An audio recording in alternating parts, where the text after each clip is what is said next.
HBO's Watchmen television series came to an end last month, and it's almost 100% certain that there isn't going to be a second season of it, and the show is completely over. Even though it hasn't been confirmed at the time of writing this that it's been completely cancelled, it's safe to assume that it's done. The show's creator, Damon Lindelof, has said definitively that he's stepping away from the property and that HBO has his blessing to continue with a different showrunner, but despite this, HBO only wants to continue with Lindelof at the helm, and rightfully so. Lindelof is one of the finest writers working in television.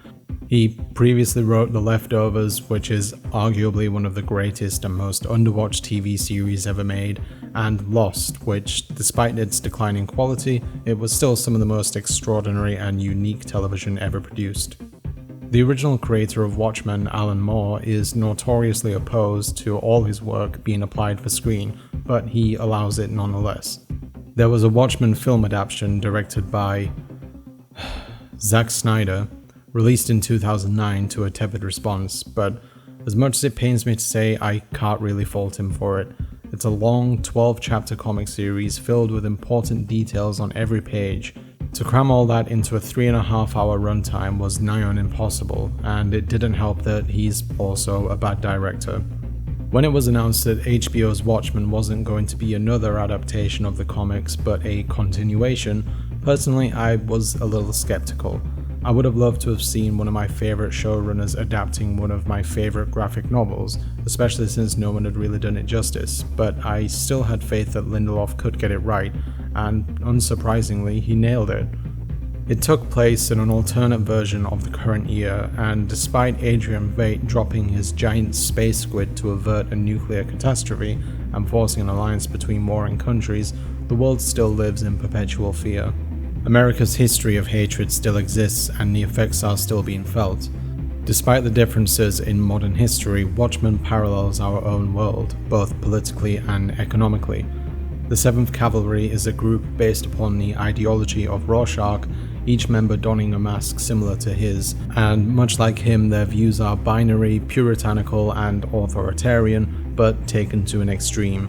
Their existence actually predates the event of the original Watchmen and Rorschach, but given their ideology lined up similarly with his, he became a figurehead for the whites, both wealthy and poor, with a might makes right approach to governing society and the oppression of other races.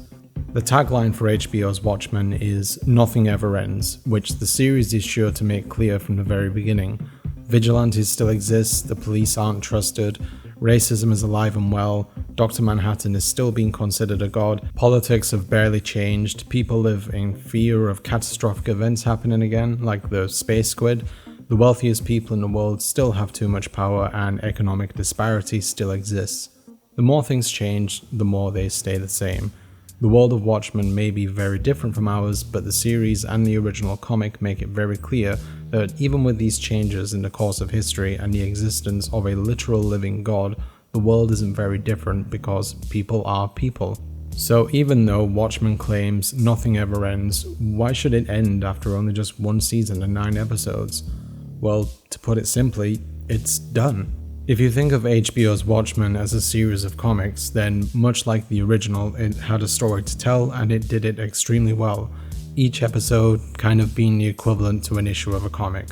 To this day, the original Watchmen is considered one of the best graphic novels/series of comics ever made, and I'm sure many would agree that had there never been any sequels or follow-up stories, then that would have been fine. That's not to say that any addition to the series is a bad thing, but it's a rare thing to accept that something should come to an end so early in this day and age. And as we've learned many times now, that ending a story at an appropriate time can be far more valuable and gratifying than keeping it going just so you can still enjoy seeing its world. Damon Lindelof himself understands the value of ending a story at the right time. Having worked on Lost for 6 seasons spanning a colossal 121 episodes, even though Lost had an excellent premise and an intriguing story, it had limited mileage. In Season 3, Episode 9, titled Stranger in a Strange Land, the episode's flashback revolved around Jack Shepherd's trip to Thailand and the origin of his tattoos. This episode was not only completely pointless, but to this day it's still considered amongst the worst, if not the worst episode of Lost. Lindelof himself recognized this and stated that it inspired him to set an end date for the show, much to the dismay of ABC.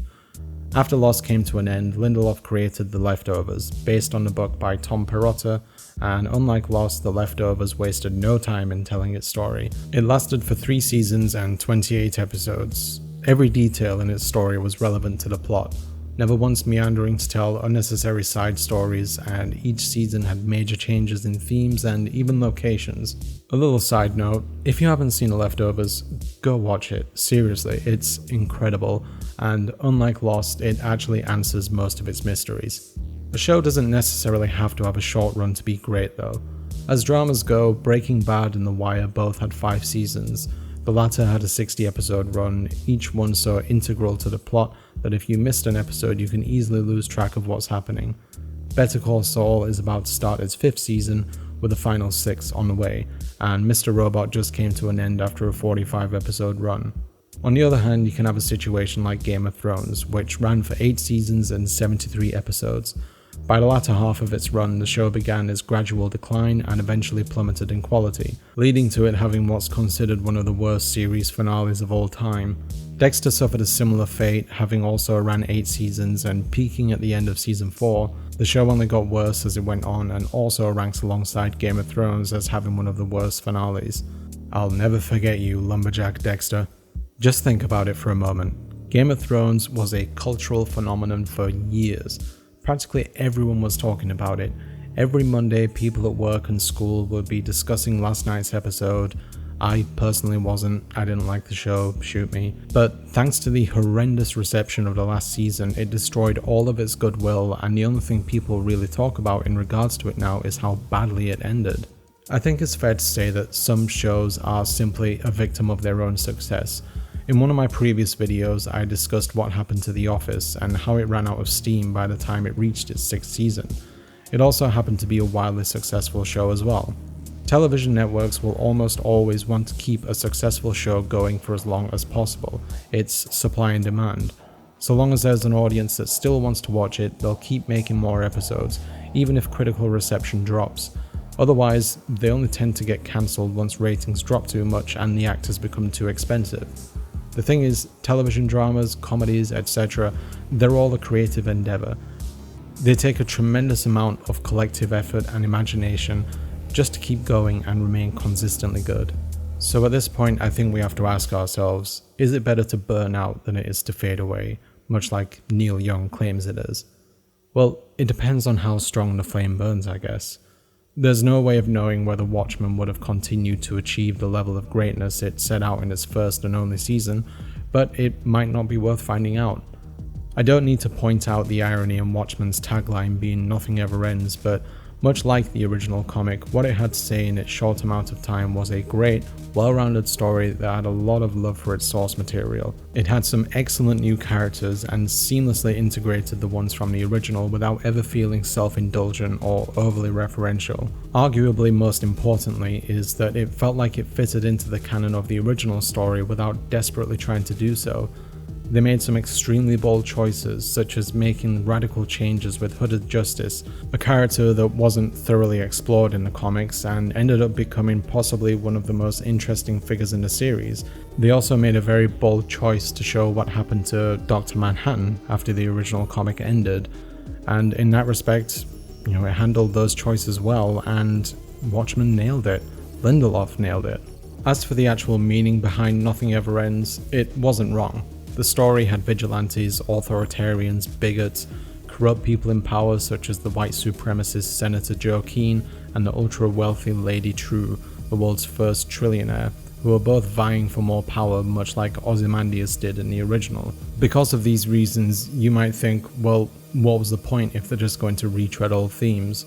Well, that is kind of the point, that things haven't changed because people are going to do things wrong and will continue to do so. They keep living in fear of each other and worshipping a god that doesn't really care about them and didn't want his power in the first place. I'm glad that at one point Angela points out that Dr. Manhattan could solve all of the world's problems if he wanted to, especially having witnessed him making life from scratch on an uninhabitable planet. Despite all this, people still ask Dr. Manhattan all the time to help them, but as we eventually find out, he's not listening. Much like the original series, the show came to a conclusion, and it was a very satisfying one at that. There were a couple of issues. I still don't understand why Dr. Manhattan got captured by the laser thing, even though he knows everything that's ever going to happen. If it was explained and I just missed it, please let me know in the comments. The final episode kind of felt like it was rushing through things a bit, but despite that, it did so many things well. Regina King was excellent as Angela Abar and a great lead to the show. The always great Tim Blake Nelson as Looking Glass was endlessly interesting. His dedicated episode was among my favorites. All the casting choices were superb. Episodes 5 and 8 are easily two of the best episodes of a TV show probably ever made, especially the latter that had some extraordinarily intricate writing. The music throughout the show was also exceptional. Trent Reznor's original score was fitting with the modern noir setting, and outside of that, the licensed tracks fit their scenes perfectly. Lindelof has an uncanny knack for picking the right song for the right situation. George Michael's Careless Whisper playing during the scene with Looking Glass as a teenager was just sublime. Plus, it's just a damn good song.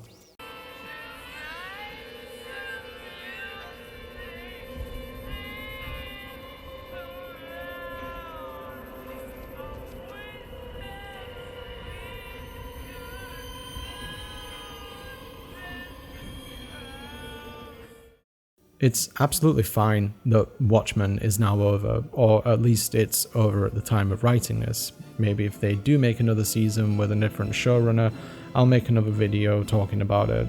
There are doors still open for the series to continue, but are they worth exploring? The only major question left at the end was whether Angela actually has the powers of Dr. Manhattan, but is there much to be said about that other than what she'd do with those powers? I don't think so. It's like the spinning top at the end of Inception. Did we really need another movie to know whether it kept spinning? Of course not. Maybe there should be a Luthman spin-off series, I don't know. By the way, if you're wondering who he is, the makers of the show made a site called PTpedia, and in one of the documents there it mentions that there was a jug of what appears to be canola oil on his desk after he got fired. There's actually a lot of extra detail on the site. Go read it if you're interested. I'll leave the link in the description. I think in general, audiences are conditioned to want longer TV seasons and series. We rarely ever see popular media just once. Of course, the Watchmen comics were only supposed to be a one-off thing, but I'm thankful that Lindelof's Watchmen actually exists. But it didn't have to.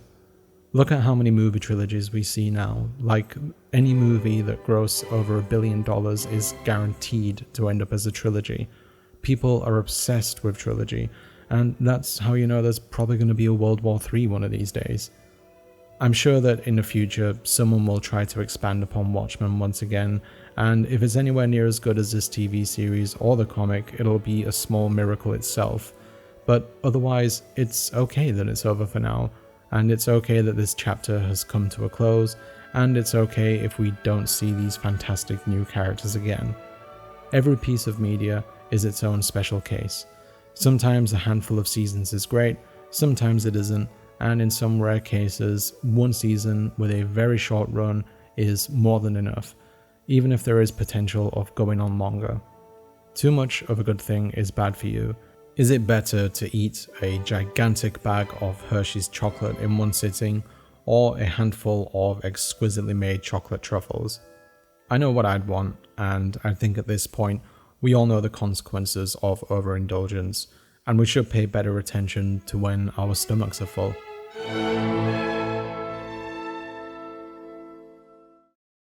Thank you very much for watching. If you enjoyed this video, please don't forget to comment, like, subscribe, all that stuff. I would really appreciate it. It really helps me out. As I said earlier, if you haven't seen The Leftovers, please go watch it. It's an extraordinary show, just as good as Watchmen, if not better. I also have some other videos to watch. I'll put them up at the end. You should see them now, actually. Otherwise, take care of yourself. I'll try to do the same, and I will see you next time. Okay? Bye bye.